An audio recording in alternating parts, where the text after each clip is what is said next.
Sci-Fi Weekly. We've assembled a team of ragtag hosts to talk about a ragtag team of Guardians of the Galaxy today on Sci-Fi Weekly. Welcome to Popcorn Talk, featuring movie discussion, news, and interviews. Popcorn Talk. We talk movies. And now, here's Popcorn Talk's Sci-Fi Weekly. Hey guys, welcome back to Sci-Fi Weekly, the show where we talk about the past, the present, and sometimes the future of science fiction. I'm your host, Zach Wilson. I have assembled my team. But they're not assembling because they're not Avengers. They're just like getting together and like jamming out. I guess. Assembly, TM, and copyright the Avengers. So let's not assemble. As I said, we're going to be talking about Guardians of the Galaxy Volume 2 today. I have with me Hayley O'Connor. Hey, it's Hayley O'Connor on Twitter at Hayley O'Connor, and that is Hayley with 2 Y's. If you don't use 2 Y's, you're not too wise. And Kristian Blatt is back with us. Oh my goodness, I'm here. Kristian Blatt at Kristian DMZ is where you can find me, Twitter and Instagram, and you'll find out other things that I do right there from that. Much in the way that like we just like the Guardians just like pick up people at random. I asked Kristian to join us seconds ago. 30 seconds before we came into the studio. Yeah, I was walking out of this actual studio where we had done Broadway Breakdown, and I talked about Jesus Christ Superstar, and you were just like, oh no, there's only 2 of us, unless Kristian. And I'm like, oh yeah, no, I saw Guardians. So then I went right back in. Jesse Klein unfortunately could not join us today due to work schedules picking up. And in that vein, I have to make an announcement to you guys. Sci-Fi Weekly is going to be going on a hiatus for a little bit of time. We're going to be looking into restructuring the show a little bit. It's also just based on like the work schedules for me, Jesse, and Hayley, all of which have picked up to 1984 levels of busyness and structure. We've all just become too fabulous and successful, as I'm sure you all This isn't know. happening because I'm on today, right? That's not why We're so mad at Kristian. All right, sorry everyone. No, but like sorry, fans. we love this show. Jesse wanted me to say that he loves talking about sci-fi, and he loves talking about sci-fi to you guys. He could care less about me or Hayley, but like he loves talking, like especially with you guys, about science fiction, and we still want to do the show. It's just when we have time to do it and do it right, we want to make sure that you guys are getting the best content. So we're going to be taking some time off to figure out how best to do that. So look for us towards the summer while we figure that out. I don't know what qualifies as the summer. We live in California. It's always summer. So February. But thank you guys. So let's. It has been my treat to do this show. The amount that we've done it, and I look forward to doing it again soon. But people will see you on a number of after shows. Yeah, you'll at still be able to TV, see me at so. AfterBuzz TV talking about, like right now, we're talking about Doctor Who, which is tonight at 8 p.m., and The Leftovers, which is also pseudo-ly sci-fi. It is and it isn't. And then Agents of S.H.I.E.L.D. on Coulson's Tuesdays. Hand definitely qualifies as sci-fi. Which we have 2 more episodes of Agents of S.H.I.E.L.D. Speaking of which, why don't we do a completely improvised and off-the-cuff version of Ludicrous Speed. Ludicrous Speed! Go! This week, Agents of S.H.I.E.L.D. has been reportedly renewed for Season 5. Fans were elated because 5 is a great round number. I told you guys it was improvised. Speaking of Marvel, we also got our first look at the Inhumans lineup this week. Many people, while certain characters like Gorgon and Karnak are looking good, the reaction to the poster was about as flat as the wig on Medusa's head. The first trailer for Hulu's Runaways actually leaked out online this week. They put out the Defenders, great reaction, and then somebody was just like, "Hey, I'm gonna film this Runaways trailer and put it up." They made it. The trailer sort of ran away from them on that one. Jesus. Sorry, guys. The second season of Stranger Things, they're saying it's going to be more horror-oriented. So look for similarities to such films as Halloween or maybe it, as the monster comes out of their closet and not just the upside down. I don't know. I'm trying here, guys. No, I think that's But guys, that's it for Ludicrous Speed. I told you it was gonna be quick. Let's slow it down and talk about Guardians of the Galaxy. That's Volume what 2. I want to talk about. Volume 2. That was the key word. I missed the key word.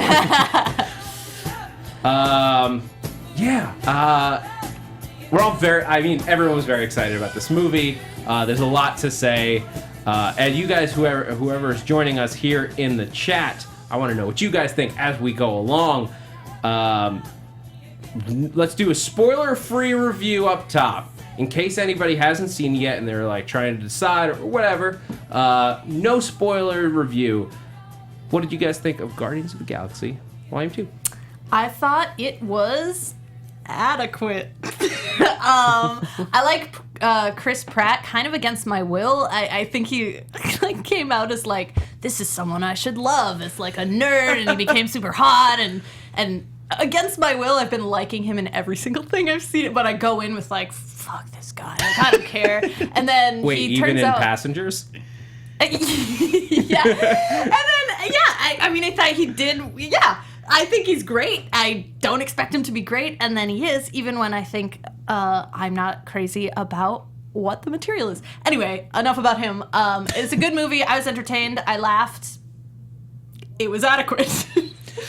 Well, I liked Chris Pratt back when he was fat Chris Pratt, like season 1, Parks and Rec, and when he got slightly skinny for Moneyball, and now he's super skinny. So I've been with him for the whole ride. Now, I do like him, and I think that that's a big reason why I like these movies. But this movie, I couldn't help but feel at least a little disappointed because first movie, literally no expectations. I knew who these characters were, but I only really knew Rocket. And I was like, all right, I don't know how that movie's going to work. And I was so impressed and so excited. So this one, of course, you go into it like, oh my God, remember how fun the first one was? This is going to be better. And no, it's not. But it was still a lot of fun. It was a great ride. And I enjoyed visiting with characters again. Even if the movie had been bad, I probably would have been like, oh yeah, but I got to hang out with them for 2 hours and 16 minutes. So I think adequate is good. I'll go like adequate plus. Well, so, I will say, like, this is one of the properties, like, before the first movie came out, I'm not familiar with Guardians of the Galaxy as a property. I had no expectations going into the first one either. And I felt that one was adequate too.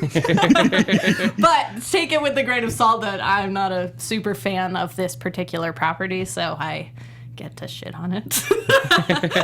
I went into I was familiar with the characters. Like, I've been reading, especially the modern, like I think it was the Bendis did the run of Guardians where they like relaunched it. With this cast specifically. Although this movie that's a spoiler. yeah. Careful. Yeah. I enjoyed this movie. It does not live up to the original. I think the plot line and the emotional arc of this movie is actually ultimately stronger even than the first. But the humor in this movie is an imitation of what they did in the original. Sometimes that works great, and sometimes it failed. The humor was hit and miss for me, and that was its biggest drawback for what is essentially a comedy. Like, this is a superhero comedy movie, not maybe as far a comedy as like a Deadpool, where it's a comedy. It's almost a comedy first and superhero movie second. But Guardians of the Galaxy is an MCU comedy. Yeah. And in that aspect, it didn't land as strong as it could have. I give it like a 7.5 out of 10. Would be my star rating. Well, I think one of the problems, Star-Lord rating. Star-Lord rating, is that they just beat you over the head with the comedy. Like, just less jokes would have been great, because there's moments that I think would be funnier if there were not similar moments like it. So I'm trying to keep it vague. Let's hold off on that discussion for a minute, because I think that's a bigger one that I can justify my opinion on that more when I give specifics. Sure. And I don't want to ruin even a joke that I necessarily didn't like. I want you guys to be able to go in fresh, because humor is best when it's surprising. Yeah. Jesse Klein sent in his real quick thoughts on it. He says, if you want my opinion, it's better than the first. Liked that they went small with the story and made it about emotional growth for everyone. Incredibly impressed that James Gunn can give every single character an arc and have it not feel bloated. And I will say that is absolutely true. Every character, with maybe the exception being Baby Groot, Gets a lot of screen time. who gets a lot of screen Spoiler, time, but does not necessarily have an emotional arc. Definitely not. But he also didn't have one. He doesn't need necessarily a big one. But they all do have arcs, and that is impressive in its own right. In much the way like the original Avengers movie was impressive, that like you could track everyone's emotional journey over the 2-hour movie, but never feel like you're like, oh my god, the plot heaviness. Exposition. Yeah, and I agree too with the point that like the story overall was small enough to sort of be able to enjoy it, because at a certain point, at least for me, like origin stories start small, and then where we're at in the Avengers movies is like, what are the stakes anymore, because it's end of the world every time and it's hard to like get a piece of it, you know? So this was like a small good meal portion of storyline. I thought well, so that we can get more into that, why don't we just like, so if you guys had to give it a score out of 10, I said 7.5, what do you think you guys would give it? And then we'll move into spoiler territory. Yeah, 7. I just want to be different and say 8. So I give it the highest ranking. So if you want to send me any free stuff, Marvel, because I liked it the most. But no, I think 8 is fair. I think they have to send us more free stuff, clearly, because they need our opinion to change. That's true. I don't need any more. You're right. I just talked myself out of free stuff. Like especially like there are reasons that I love this as a Marvel fan. There are reasons that I squeed as a Marvel fan, and there are. But as a person who likes movies, and especially somebody who enjoys sci-fi movies and comedy movies, it got a 7.5 out of 10. As a Marvel fan, 8 out of 10. Slightly better. All right. Let's put up that wall. Warning. Yeah. Spoiler warning for everybody. And tell us what made you squeeze. The Watcher thing. Yeah. Oh, yeah. I lost I had to my explain mind. why I was so excited, especially because I thought that they would be a Fantastic Four property. So to see them in the Marvel Cinematic Universe, I was like, "Oh my God, it's the Watchers!" And no one cares. You're the first person who's cared about that at all. So I'm very glad that you're excited, because I was like, "Oh my God, it's the Watchers!" I was going to save this for Easter eggs, but we're talking about it now. The reason that I lost it during that is because the Stan Lee. Cameo. Is the Watcher theory has been a fan favorite for years, and it's one that I personally love. I think you're the one who told me about that theory, to clarify, the scene with Stan Lee in this movie, those big-headed aliens are the Watchers.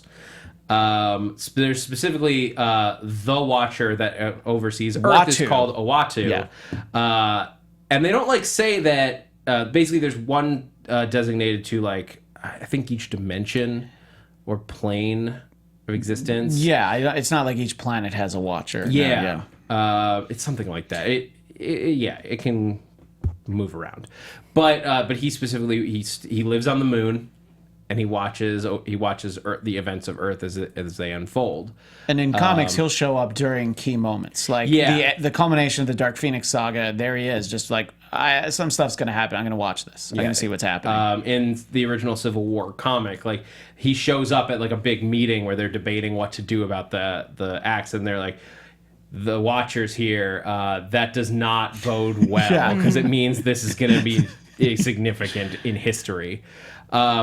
But I love that other people have said oh, well, the one he's talking to, that must be Uatu. No, I don't think so. I think Stan Lee is Uatu. And I love that theory. I still think he's just the Watchers aren't just talking to him. He is straight up in the MCU.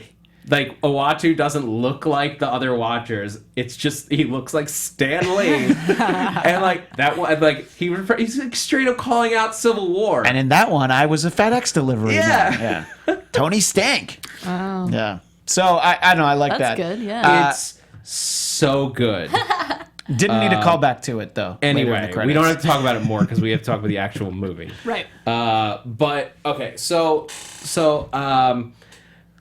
the movie as a whole, to justify like what I'm saying about the comedy, there were great jokes where I'm like laughing, and not just like Marvel Insider stuff. Yeah. Like, I laughed out loud at the Mary Poppins thing. Yeah. Like that was fun. It was silly, but like this is where the line where they went a little over the edge sometimes. Like they were so aware of the humor that worked originally that they were like, yeah, let's lean into it further. The Pac-Man thing. I love when like another one of my favorite moments is when he's like when he realizes that he can create stuff. I'm gonna make some weird shit. Yeah. Because that's what we would all do. Yeah. Like if you had the power to just like make stuff, like basically make giant statues rise from the earth. Yeah. It would get real weird real quick. Yeah. But the difference was like when he makes when they're going like fighting with the rocks, yeah. and he makes the giant Pac-Man. Like I'm on board. I knew that they were going to do it the instant that they started forming rocks, and I saw a glint of yellow. It's like, oh, it's Pac-Man. Yeah. But the video game sound Happened. Yeah. was like, where the hell did that come from? So great moment, but like an extra little sound effect that like didn't need to be there. Interesting. The stuff for me that felt pushed for comedy, and I felt like this in the first movie they did as well. It's just like, and it's because I don't love these characters, I know, but it's like, okay, a raccoon like fucking talks, and he's got a bad attitude. It's so funny, like.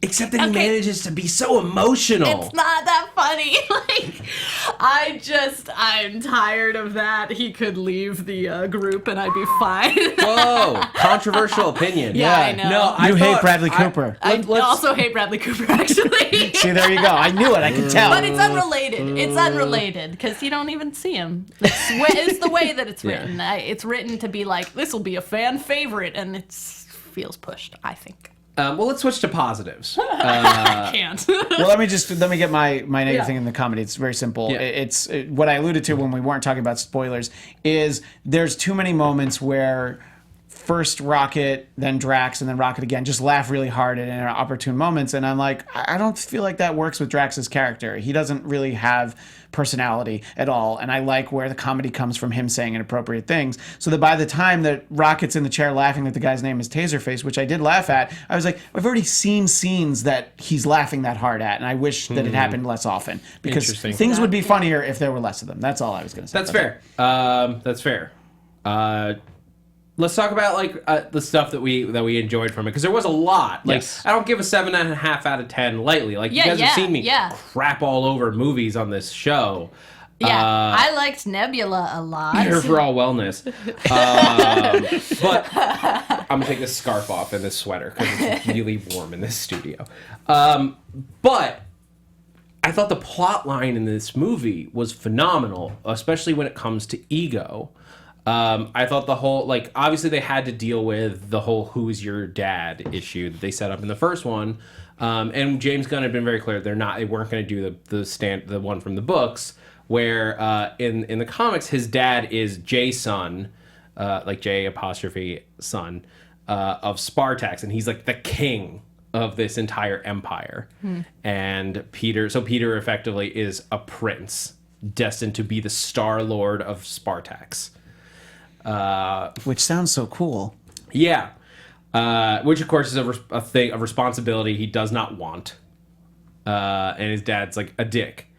That one thing remains. That's going to say that's consistent. But I loved ego. Like I thought that the mystery was built well of like how are you a planet? Yeah. And then like what is his goal once we realize like what he is and all of that. Like it all made sense. It was emotional for the characters, and like but it had enough grounding in just like character in a father-son dynamic that it connected and felt real. And that's what good sci-fi does, is it takes like a real thing, just like a father who abandoned you and your mother, and is like, and when you meet him is not at all what you imagined all of your life.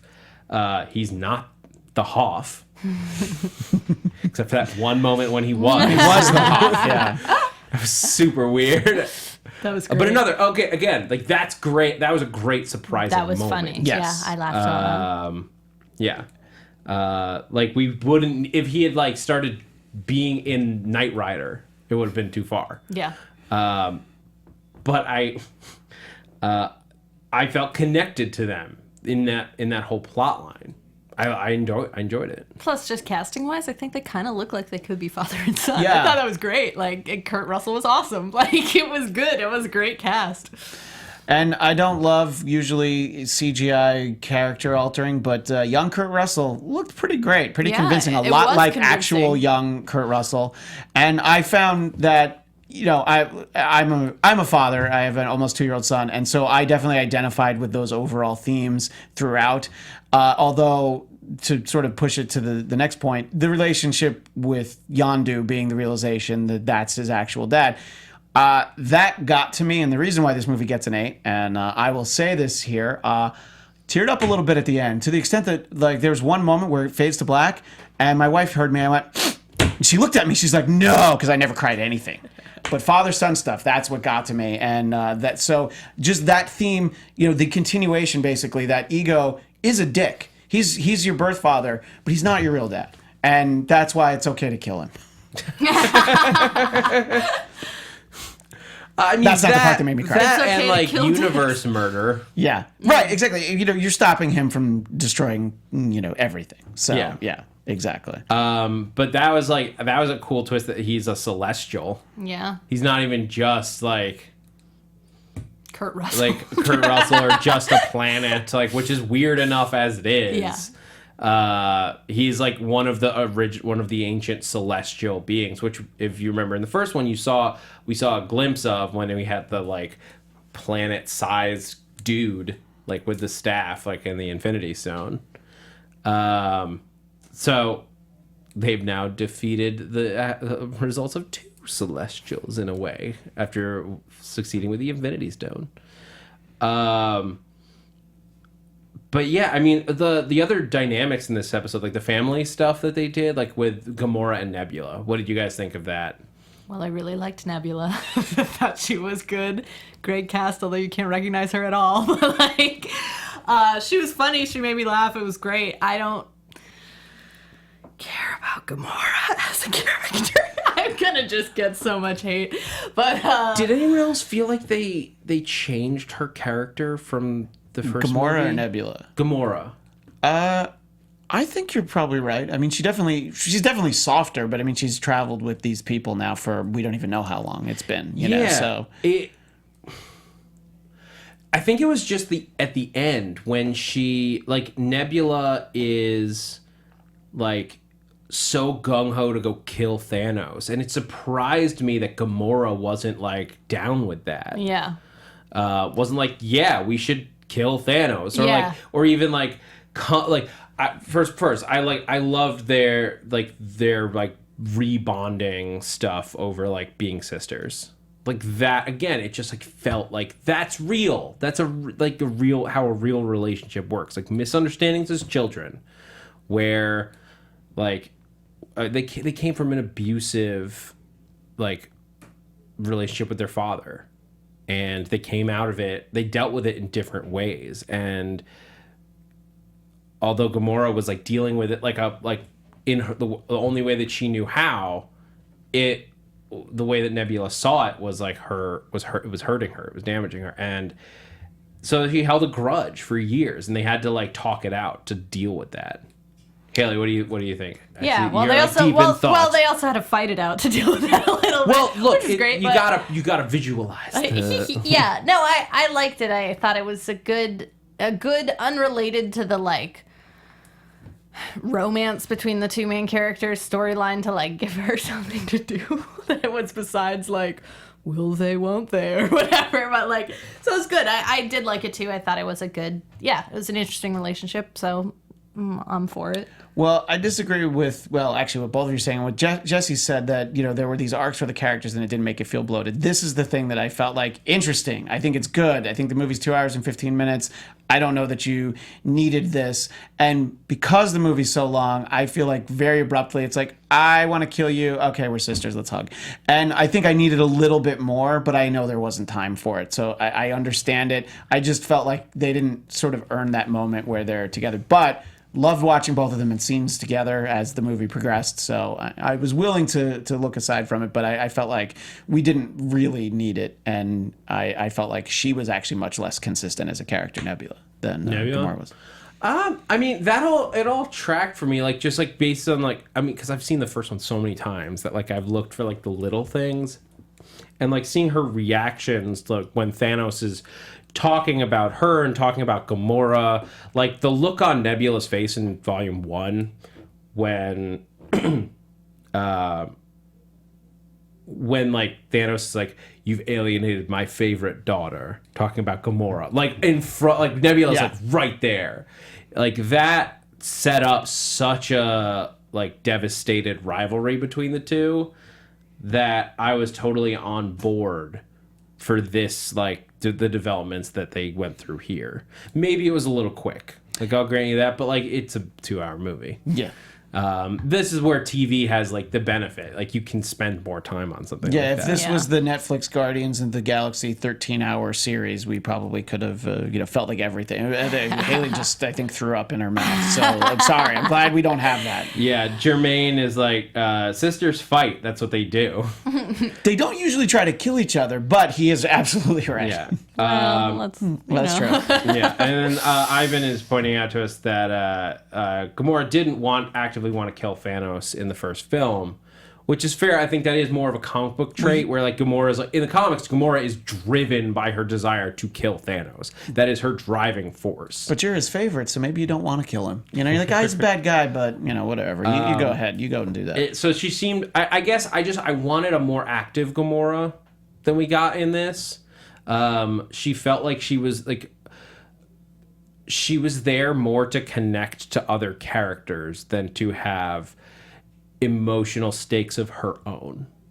And the drive to kill Thanos to either protect the universe from him or to get revenge on him, whichever or both that it is, like, that's the thing that I think would have driven her character forward on her own a little more. As it is, like, her two biggest plot lines are is she a Star-Lord love interest or not?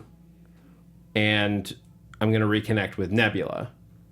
I would have loved to see more of just, like, Gamora being Gamora. Like, what does Gamora want for herself?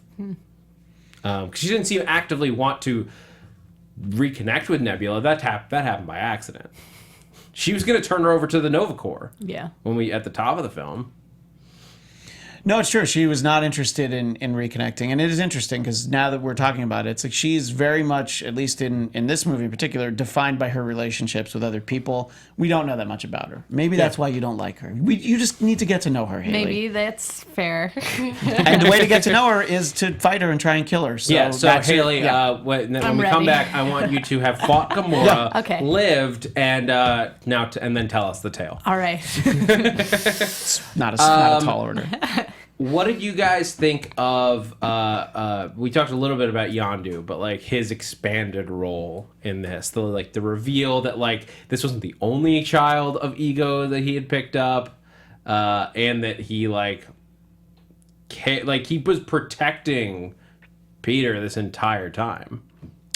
I think that was actually a great reveal because it helped kind of redefine who Yondu was, because you're just like, no, there's actually more to him. You did get the feeling in the first movie that it wasn't just a simple, like, oh yeah, I was having to help me steal stuff. You felt like he at least was fond of Peter in some way because of the way that he's let him get away, several different times and things like that, and to the detriment of his crew, as we saw.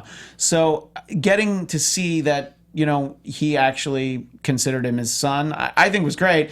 And again, that's where I became a sucker. And I was like, well, you got me, Yondu. Michael Rooker, how'd you do it? It kind of worked on me, too. Okay. I'm glad it's not just And I'm not a father, so...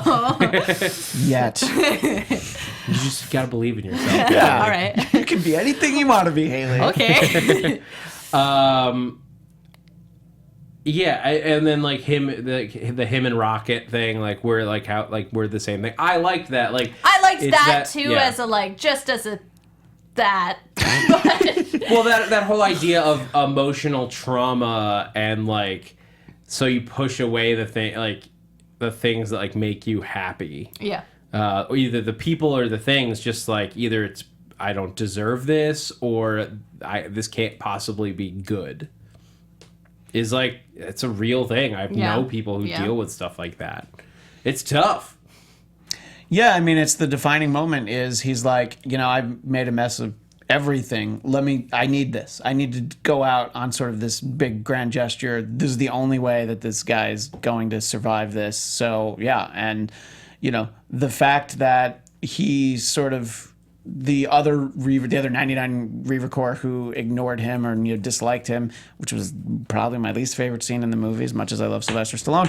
The ending was great. The ending was great. But why did you hate that scene? Was it because it was entirely yelled into each other's faces? And I was like, I like lines. both of these actors a lot. Why are they yelling? And why? Yeah, I was just I'm so glad you said that. I totally forgot about that. But yeah, it was just like how to be macho, yell in each other's faces for the entire 3 pages scene. Right. And I was glad that Stallone shows up again because I'm like, okay, now I was able to enjoy his presence in this movie instead of like, oh boy, he was in that scene I really hated.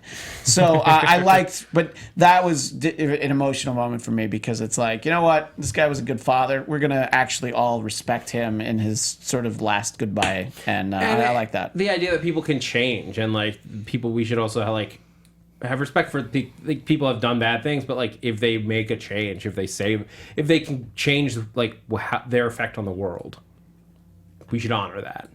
I did love Stallone, which was like the secret cameo that no one knew what he was gonna be, and him coming in as Starhawk, and the whole group.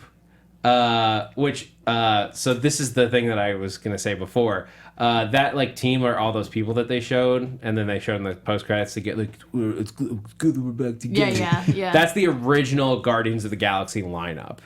I actually didn't realize that. I just figured we would see those characters again because you don't cast Ving Rhames to have one line in the movie. I can't imagine that with all of those people. It's Ving Rhames.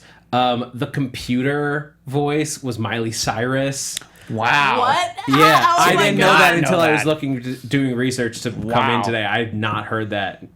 So unless the internet lied to me, which is of course very possible.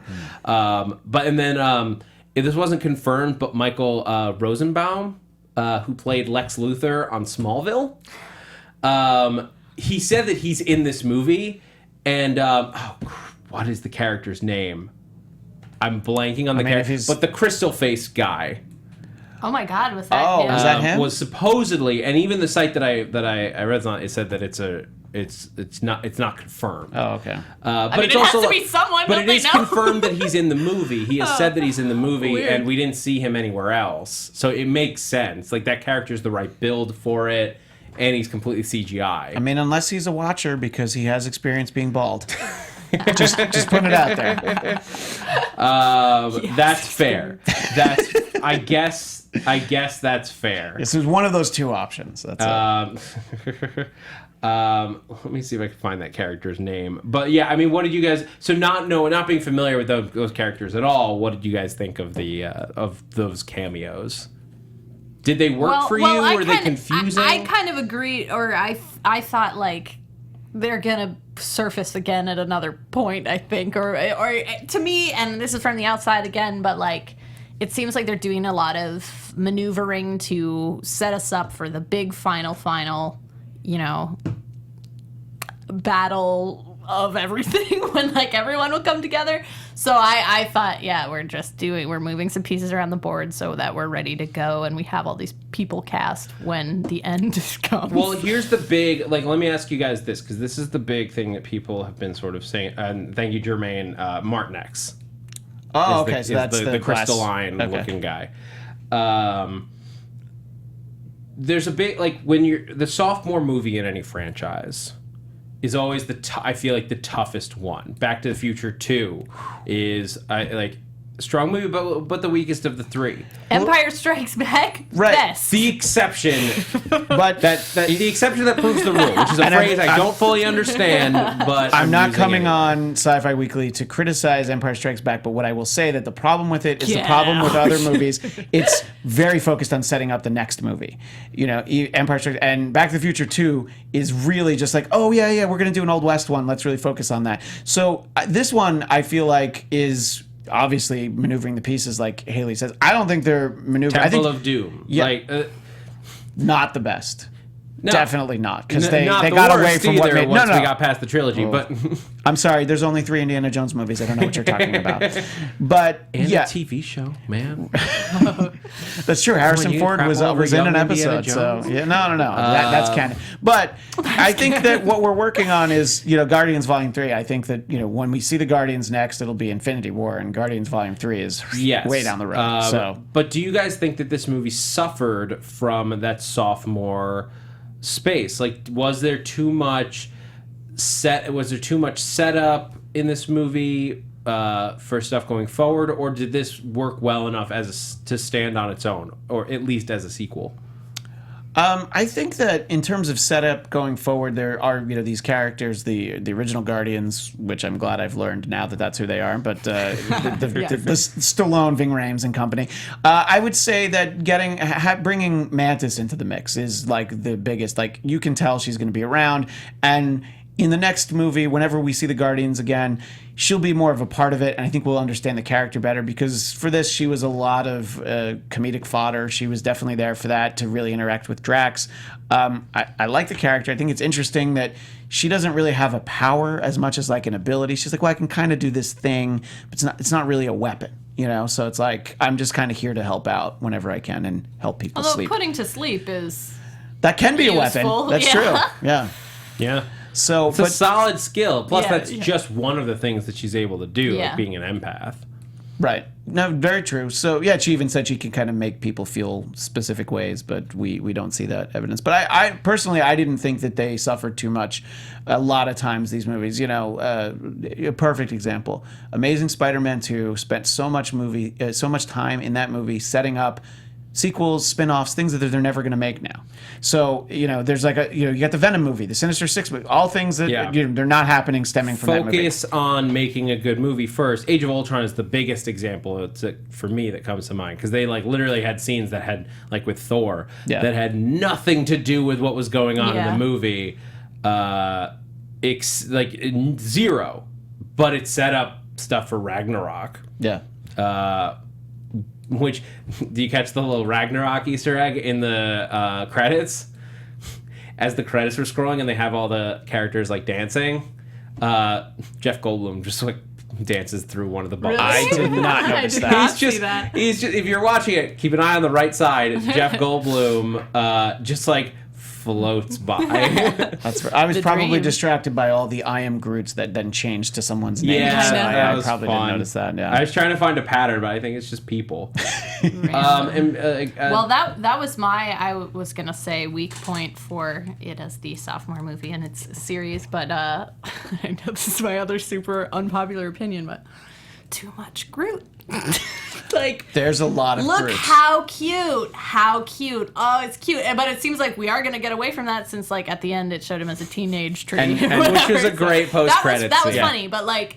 and no so one's I think cute at we that are age. going to be done, with cute Groot, so that's fine. Yeah, he'll be back to he should be back to adult Groot. They definitely by next milked appearance. everything they could out of Baby Groot. And but then some stuff that because- wasn't there. because it reminded me of my baby, I was Jesus. like, all right. But still too many. Look, it was cute. There was like some questions as to like why was Groot like with them when they're gonna like protect the batteries at the beginning. It's like, if you have to like baby him, like stay out of the way, Groot. It's like, He was there to dance. leave obviously. him on the ship. Yeah. He was there for the audience to coo over. And I mean, even Yeah. like the one guy said, I don't remember if it was Taserface or something. Was, you can't smash him with a rock. He's too cute.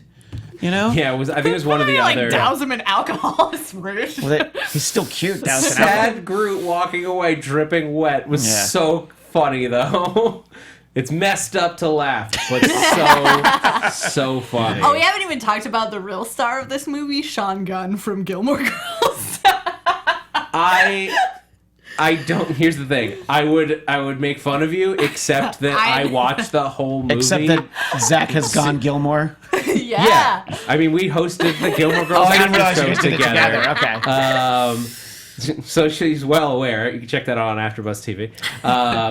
But I sort of just decided in my headcanon for the movie that this is like just a job that Kirk has taken. Totally. And the thing is like, no offense really intended, but like, he's not the world's best actor. Like, So what character is this very in the funny. movie? kind of one note. He like, has great. Here's the thing. He has amazing comic timing, and in that sense, he is a good actor. He doesn't But like it was, play like, a variety Kirk of in roles, space. but he is a great comic actor. he did that line, got like a real laugh out of like everyone I was with. That was just like, we didn't mean to do a mutiny. Oh, so he was that guy. Okay, yeah, that was Yeah. actually very funny. But, yeah. I didn't mean to do a mutiny. Yeah.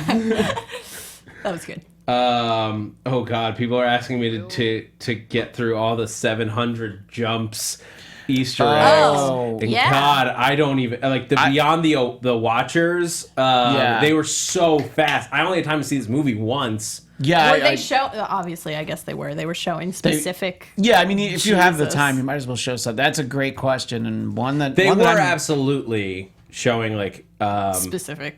yeah. Well, Zach, you should have been prepared for this question. I should have. Why been have you more not prepared. seen the movie 3 times, even though it's only been out since Friday? But yeah, for people who are asking for more about like what the what I mean by original Guardians lineup, like this Guardians lineup was when they first had a title, the Guardians of the Galaxy. It was not this lineup at all. Not a Yeah. single one of these characters. Literally all of those characters that you saw at the end, including Yondu, they're set in like believe the 31st century in outer space, and like those were the Guardians of the Galaxy. Like Starhawk, all of the people I named earlier. yeah, Mindframe, Miley Cyrus. But and then like they created this lineup later out of like characters. Like Groot was like a weird thing that Marvel just owned. Like it was a monster character who spoke plenty of normal lines that they just repurposed. Same thing with Rocket. yeah. I remember Rocket Raccoon actually had his own series. Like at one all point. these characters have come from like various places. Ego comes from Thor book, which I actually have. I have it in my bag. I forgot to get it. That was a good purchase on my part. Yeah. But like they just assembled these characters out of like who they had. It works. That's interesting. Yeah, I mean, I wasn't that familiar with them as a team, but I kind of knew, like, when I saw Guardians of the Galaxy Volume 1, I'm like, well, it wasn't these people. But I don't know, I think that they have been well curated to be a group that works well together, although I know Haley disagrees. But I don't know, I enjoy hanging out with them. And I enjoyed it. Maybe I was too harsh in my. No, I was entertained, but I don't think it's a perfect movie. oh, it is definitely not a perfect movie. If it was a perfect movie, the music would have been better. But that's just me. The music was much better in the first Wow. one. I feel Wow. like they had a lower music budget in this one. There's some great Hello songs. and Fleetwood No, Mac. those are great. Aces. But then there's like the middle of the movie where you're like, and you know, Brandy, that's not a great song. And, Whoa. And you know, that's when you know that. This is way more controversial than That's my when opinion. you know that Kurt Russell is gonna, you know, not be who he says he is when he talks up that it's probably the greatest thing ever written. And Oh, that was a little heavy-handed. Yeah. Where he like recite the lyrics as Yeah, it plays yeah. and talks about how we're. and it's just like, That okay, was now I cringy. know my son is a sucker. So okay, I've roped him in by talking about Brandy being a great song. But what I did like is that they give him the Zune, which I thought was a funny That was gag at the funny, end of the yeah. movie, because now he has 300 songs, and that means probably about 10 more movies. So there we go. We're all set now. We have enough music to go forward into. Yeah. Yeah. The music I thought was used well in most places, overused a little bit in the total of the movie. But ultimately fun. Yeah. Well, coming from the Zune is Cat Stevens' father, son, and yeah, we've already established how I reacted to that. I won't say it again because You're I'm a embarrassed. big, embarrassing mess. No, I was very manly, but I'm like, oh, they put that song in here to make people cry. God damn it, it was Yep, me. yep. So yeah, I think that there was some great music used in there, but It's just the first one was so good. Yeah. As we wrap out of here, we got to ask ourselves a big question, though. And I'm sorry I'm jumping this on you, Neil, on our computer for today. We got to ask, what would Neil deGrasse Tyson say about this movie? And I'm just going to keep going. But he actually did comment on this. Oh, wow. What did he say? He said, like, I'll just read you one quote. I think he was on, it was on Stephen Colbert that he talks about the science of this movie. Wow. And the big thing he says, I think most sci-fi films have stuff going on in space. They all have sound. But we've known from the very first movie, the Alien series, no one can hear you scream. And if no one can hear you scream, no one can hear you explode either. And that is a very good point for Mr. deGrasse Tyson. But Space Wars, where you do stuff like 2001, where it's just silent, I don't think it's going to work. I think we need the sound that the TIE fighters make as they go through space and everything that comes after that. I think we just need it. Neil's absolutely right, but the only action movie I've seen that has done that done that justice, was the original Star Trek. When I say original, of the modern Star Trek run. the motion picture? Original 2009. Okay. Sorry, they both are just called Star Trek. Yeah, I was so worried for a second. I'm like, oh no, Zach's hit his head. The original you think Star Trek of the motion the picture? modern Yes, trilogy. I definitely agree with you. Had moments where we moved out in space and sound dropped away. But hey, how are you going to argue with the NDT? Should we squeeze in the sort of the Sovereign, what they're working on for a future movie? The Sovereign. Adam Warlock is being set up. He is, of course, like I think they're reversing it basically. I think Adam Warlock came first. Yeah. In the comic books, but he is like he's like created and reborn. He has like an Infinity Stone as like part of his being. Yeah. And eventually in the books he fights Thanos and is key to his defeat. He will not be around for Infinity War. So that part of his plotline will not go up. I believe he's going to be the foil for them in Volume 3. Is what they're setting up. Well, yeah, I thought that was one of those ones where several people who saw the movie was like, yeah, they just somehow knew that I would know the answer, and I was like, yeah, it's Adam Warlock. He's a guy. Just don't worry about it. He has like a fairly standard set of superpowers, but he can manipulate cosmic energy. It's like his big thing. Didn't love the and Sovereign, he like wants to like suck out life energies from organic like people like everywhere. Like he takes life force. It's not a great guy, but like it's a useful ability. But he does save the day at least once. And my final thought is that I did not love the Sovereign. I thought they were in this movie way too much. I could have done with a lot less of that. I could have done with a little less too. But I want to thank you guys for joining us today. We're unfortunately out of time. But yeah, thank you so much for joining us for Sci-Fi Weekly. We will be back eventually. As I said at the top of the show, in case you missed it, in case you jumped in late, we are going to be taking a hiatus to restructure the show and sort of figure out when we can do it, where we can do it more consistently. So keep an eye on our Twitter feeds for that, where we can keep you guys up to date. If you want more Guardians of the Galaxy, because there's like so many Easter eggs and stuff that we could not possibly get to. I know there's a group of people on this very network that will be covering that for you. So be sure to check in with Marvel Movie News on Tuesday at 2:30 p.m. where they will get into everything from the 700 jumps, all those little things that you think people missed. I'm not saying they're going to get all 700, but they're going to get like to the heart of all the Easter eggs. So check them out there. Until then, I'm Zach Wilson. Keep up with me and look for announcements about future episodes of Sci-Fi Weekly at that Zach Wilson on Twitter and Instagram. And once again, I am Hayley O'Connor on Twitter at Hayley O'Connor. That's Hayley with 2 Y's. If you don't use 2 Y's, you're not 2 Y's.